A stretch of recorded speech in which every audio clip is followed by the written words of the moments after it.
guys, welcome to the Together GS YouTube channel where motivation and Christianity interlink to equip you for days to come.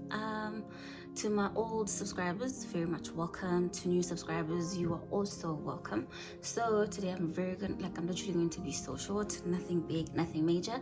Our text of consideration comes from 1 Kings chapter 17 from verse 7 to 24.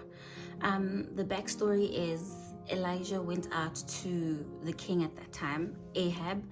Ahab was married to Jezebel, and then because Jezebel was ruling the king, then God was displeased about this and told Elijah to go to Ahab to say, listen, there won't be any rain until I come back to tell you that there's going to be rain. So there's just going to be drought.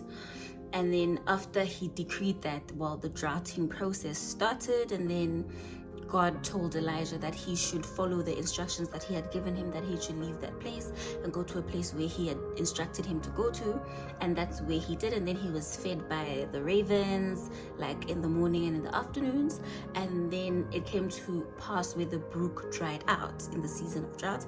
And God told Elijah that he should go to this lady, this widowed lady, and that lady is going to house him for the duration of the drought. So then I just want to focus a lot on the widowed woman. So the widowed woman, it is said in the Bible that she was like, on that day when she came across or bumped into Elijah, she was about to go prepare her last meal for herself and her son and prepare to die. So that clearly indicates that that was the last thing that she possessed, or that was the last thing she had, and she was going to embrace the situation of not having anything and literally just pass away with the drought. But then Elijah's like to her, before you do that for yourself, just prepare a little donyana for me, let me eat, and then once I've eaten, God will make sure that the flour that you have and the olive oil won't dry out until the end of the drought. So the lady, having so much faith, she does that. She prepares a little meal for Elijah, and then she gives the meal to him and he eats, and lo and behold, the dough does not dry out until the end of the drought. Later on in the story, the lady's son dies. Obviously, the woman is grieved. Guti, how? I bring you into my house, I do all these things for you, and yet my son dies. How come? And then she tells Elijah takes the son to the upper room and he prays for the child, and he returns the child to the mother. Even Elijah himself was like grieved, because he was like to God, you bring me here, you allow me to spend so much time with this lady gives me so much things, and yet you allow this to happen. Of which I feel like that was also like another test of faith to some degree, but angikulapo. So with that said, I think one thing I honestly just want to highlight with reading the devotion centered around this text of consideration is that we live in a generation where where the notion to say each to his own has been so popularized, if that's even a word, but it has been made the norm in today's society, where you just do you do what makes you happy, so long as self is happy, that's what's important.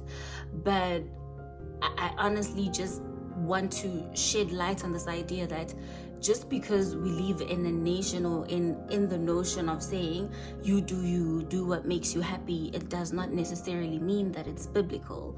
And I'm saying this because we have a woman in the text of consideration that we are reading from, that she had nothing, like she had the last thing to her. And in today's society, it would have been okay to just tell Elijah, you know what, bro, go jump. What more do you want from me? I don't have anything. You want to take the last thing that I have, you want to take the last sense of mental strength that I have, the last joy that I have. But this lady, with the faith that she has, she shares it with him.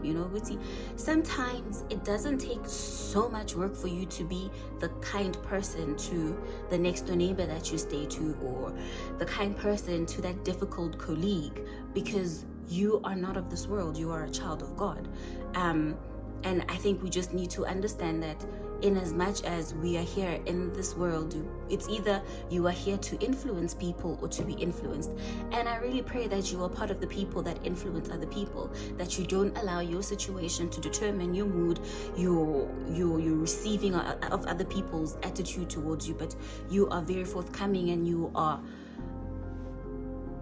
fully present in the joy that God gives you. Because if you don't understand the fact that joy does not come from the things that you have, joy comes from the relationship that you have with God, joy comes from the inside, then you would understand that no outlier outside of you and God can literally decide your course of action, right? God completes you, God gives you joy, God is everything that you need. So that's all I just have to say today, is that in as much as we live in a society where you do you, boo, good, do you, but let us also remember that we are not of this world and we are called to stand apart and to be different. And being different is one of the things that I'm just saying now, that be that friendly face, be that happy face, be that encouraging face, because you never know what the next person is going through. You never know if the next person really needs that in that moment. So whatever you say, be careful, be cognitive of whatever you say to the next person, because you do not know in which ground it's going to land in. So I do pray that you would be filled with the Holy Spirit and that you would enjoy and have a beautiful day further. Much love. Always remember that you are loved, you have been chosen for such a time as this, and you do make a difference.